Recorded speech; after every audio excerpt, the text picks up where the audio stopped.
ஒருமுறை சமயபுரம் மாரியம்மன் தன் தங்கையை பார்க்க வருகிறாள். அந்த தங்கைக்கு 7 குழந்தைகள். அக்கா வருகிறாள் என்ற சந்தோஷம் இருந்தாலும் ஒரு பயம் அவள் மனதில். ஏனென்றால் சமயபுரத்தால் ஆக்ரோஷ சக்தி. அம்மன் கண்களில் எப்போதும் ஒரு நெருப்பு ஜுவாலை.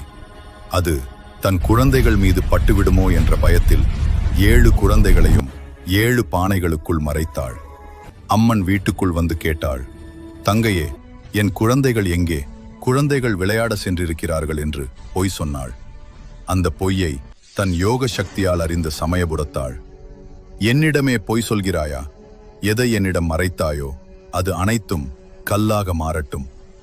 பானைகளை திறந்த தங்கை அதிர்ச்சியில் உறைந்தாள். 7 குழந்தைகளும் கல்லாக மாறியிருந்தார்கள். அம்மனை கெஞ்சி மன்றாடினாள்.